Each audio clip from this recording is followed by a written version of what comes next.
Hi, Lorraine Hamilton from Coach School, and one of the things that is most satisfying in my coaching is when I can help my clients get to the bottom of their limiting beliefs and then get over them.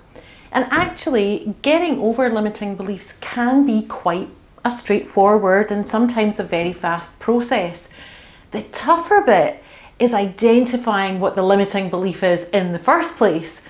So what I thought I would share with you today are a few tips and tricks to try and help you identify where you might be setting limits on yourself, because you can hear it in the language that you use with yourself and other people. You might even hear other people's self-imposed limits as you practice this. So I've got some notes with me today because I've got quite a lot that I want to highlight for you. So have a think about if you ever catch yourself saying things like, there's no point in even trying if I'm not going to succeed. Or, that person, they didn't show up, so they're completely unreliable. So that gives you an indication that there might be some all or nothing thinking going on. That idea that, there's either right or wrong and there's nothing in between. And I see that quite a lot in my coaching practice. In fact, I did a blog and a video log a little while back on this finding the space in between, and that's talking about this all or nothing thinking. So if that's something that you see yourself in, then have a look and see if you can find that finding the space in between blog or vlog. The next thing that I want you to be aware of is overgeneralization. So using words like always or never are an indicator of overgeneralizing things. So, when my clients use that kind of always or never, then I just simply go, always? Hasn't there ever been a situation where it was different? Or you've never done that? Really? Never? And it's just enough to tease away that belief that things again are very static and there's no elasticity in your situation. Because coaching is all about just finding a little bit of wiggle room and getting round or over or through the blocks and obstacles. We don't have to smash through everything as long as we're making progress towards what it is that we really want. So that's overgeneralization. I'll never get that promotion, or she always does that.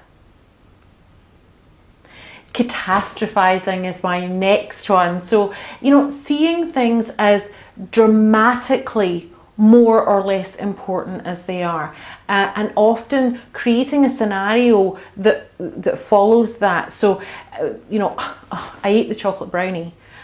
That means I'm a complete failure and I'm going to put back on the 20 kilos that I've lost. Okay, so we've gone from I ate the chocolate brownie to I've put on the 20 kilos again. The one doesn't necessarily lead to the other. Another example is that I hear quite a lot is, my life isn't perfect, so I can't possibly be a life coach. So I'm going to be stuck in my job forever. Well, we can get into the fact that you don't need to have a perfect life in order to make real change with clients, but that's a big leap. My life isn't perfect. I will never be able to be a life coach, or I'm going to be stuck in my job forever. The next one is one that is very common and you might see yourself in, but if you don't, then listen for it with other people. It's shoulding. So using the word should, or ought to, or I need to, or I must. These are all variations on should. And should just puts pressure on us. I should have done that this weekend. They should be more considerate of my feelings. They should know that's going to upset me. So no good ever comes from a should. Labeling.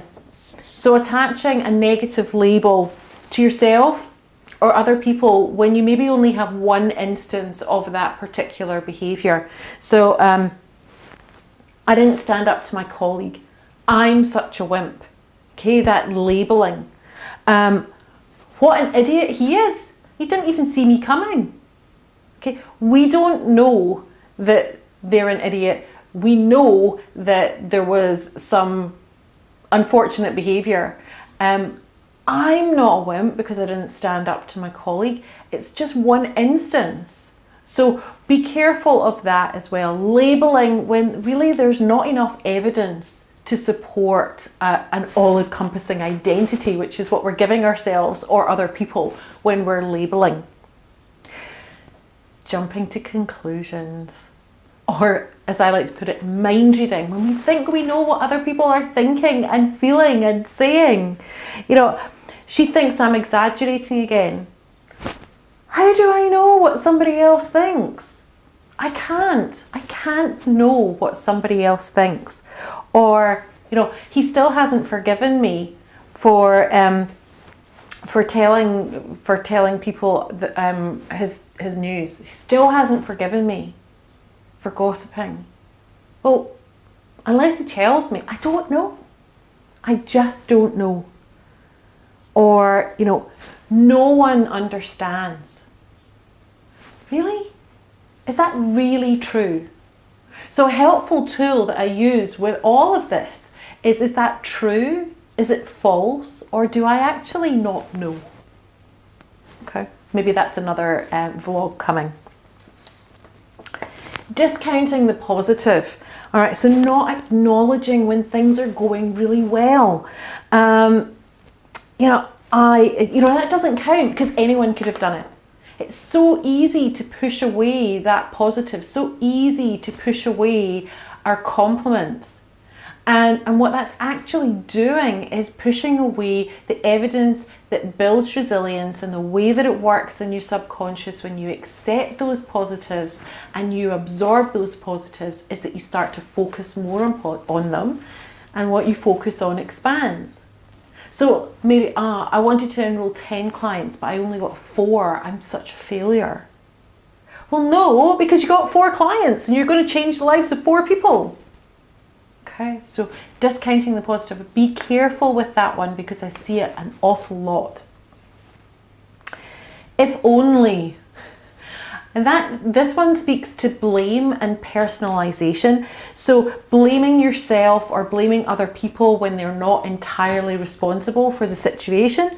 If only I was younger, I would have got the promotion. Or if only I hadn't said that, then they wouldn't have done whatever they've done. If only she hadn't yelled at me, I wouldn't have responded in the way that I did, and now we're in a bigger argument.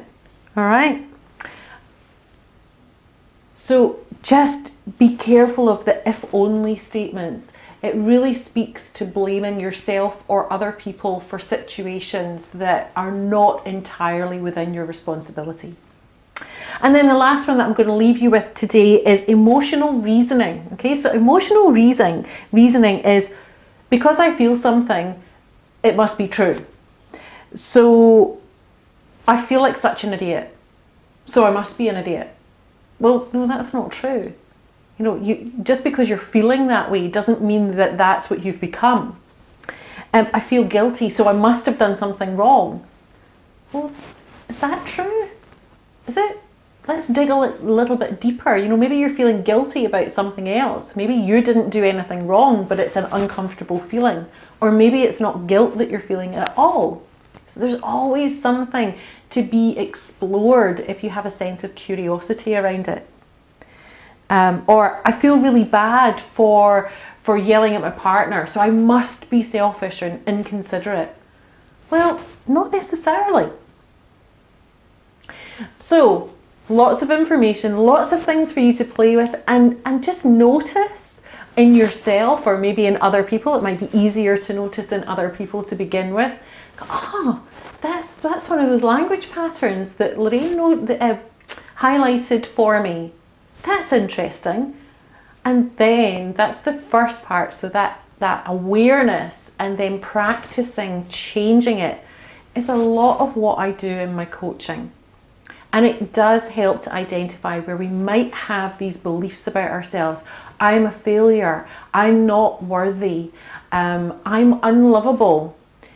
Those beliefs, those deep-seated beliefs, can be incredibly limiting and debilitating.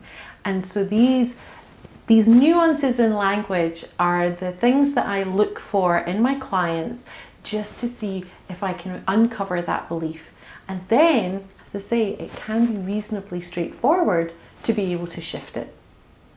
Let me know how you get on. I've been Lorraine Hamilton from Coach School.